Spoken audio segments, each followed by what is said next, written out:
my dear Lissie. Hi. Every time I see you, there's like water behind you. It's a beautiful day. The sun is. I'm starting to think it's you. Oh, well, I'm just lucky, I guess. Because like every time, 100% success rate. I don't know. Yeah, was it Ox Fest? Blue Ox, but that was right by water too. Yeah, we were sitting out by the lake, so Absolutely. I love a good lake But vibe. you're incredible, Lissie. We love you. But we love your entrepreneurial spirit, and like it's so admirable.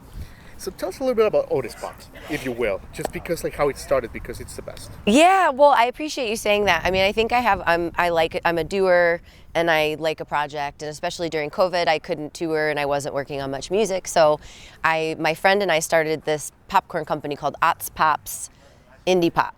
Right. And I had this idea because I live on this farm in Northeast Iowa. I was like, maybe someday I'll grow popcorn. I don't know, but how cool would it be to have a line of popcorn called Indie Pop? And each flavor would be like, folk pop and cheesy pop and dream pop and synth pop and classic pop, and like the possibilities are endless. So my friend Diane, who founded Seed Savers, which is this incredible seed saving institution in Northeast Iowa, her family name is Ott, and so we combined Otts Pops with indie pop, and so we have a line of pop music themed popcorn flavors. That's incredible. Yeah, so I just have a few little samples here. I love it. But this is the I didn't seal it properly. That's not a good. This is the folk pop, Right. And it's a flavor I came up with. It's savory. It has nutritional yeast and garlic and parsley and turmeric. And this is just your classic caramel corn. It's called Dream Pop. So yeah, and it's really good. I will say though, I don't know that I do have that great of an entrepreneurial spirit because we just took like a 6-month hiatus because I was touring. So it's something we kind of just do for fun. Okay. But we do sell it online in small batches occasionally. We have a store in Iowa where we have we sell vinyl records, and a workshop. A guy sells his backpacks that he makes out of there, and our popcorn sometimes is there, sometimes it's not. Right. So it's like yay. So part of being an entrepreneur, Lissie, is rejection. It's just part of the process. Yeah. And as you started this from like an idea with your friend, probably hanging out, whatever, into now, how has the process been like as far as growing the business perspective? In that there's setbacks and there's failures and you got to come back again. How has that been? Yeah. Well, I mean, I think that this particular project, like the stakes aren't that high, so it's mostly meant to be fun. It's not like I have to make my living off of it. Right. But just having a partner, like when we learn like what her strengths are, versus what my strengths are, kind of I find the things I don't like doing in the kitchen when we make it is like the stuff that she likes doing, and so kind of even just developing that kind of camaraderie with my partner Diane.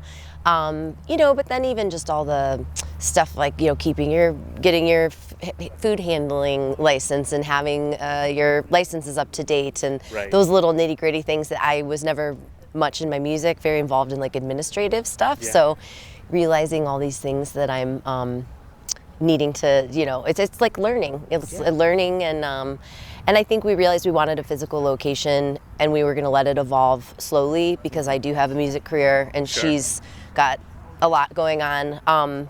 So it's still like to be seen how far we're going to take this thing. That's interesting. Yeah. And I guess what I do find is because I did some tequila and mezcal line back in 2012. And it was kind of this thing like, am I really going to just try to be like a titan of the liquor industry? No. I was sort of trying. We're going to see like Lissie in a leather jacket. Yeah, I was trying to bring mezcal over to Norway and London because there wasn't really much mezcal around then. But it was like, am I really going to break into this industry? It's sort of like, I think even with my music sometimes, like I don't necessarily need to be the best and the biggest. I think as long as I'm enjoying myself and something makes sense and I feel creatively fulfilled, I sort of try to follow that thread and just sort of see what it turns into, rather than being like, we have to be the #1 popcorn company. I saw the Jonas Brothers just came out with a line of popcorn too. Oh, got it. Well, I don't know.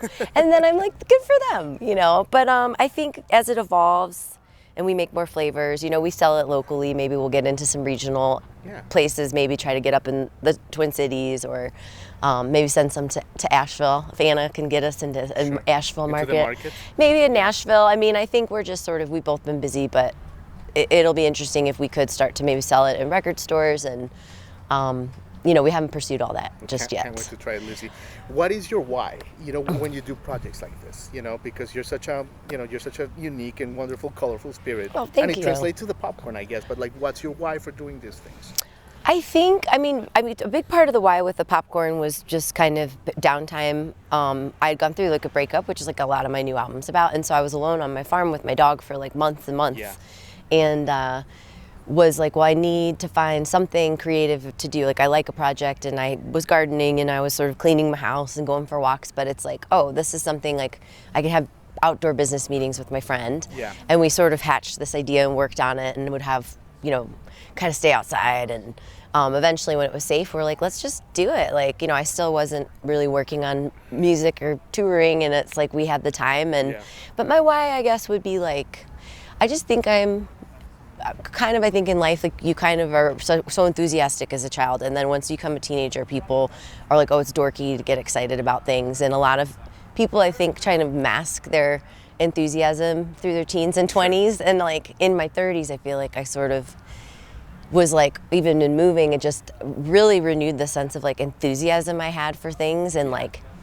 just like nature or whatever, or just like, oh, it's a pop music themed flavor, like it's so cute and dumb and clever, and it makes me smile, and so I think just enthusiasm, trying to keep, because in the world there's a lot dark stuff going on. I think it's important to just stay enthusiastic, and try to make something like lighthearted. Thank you, Lissie. Yeah.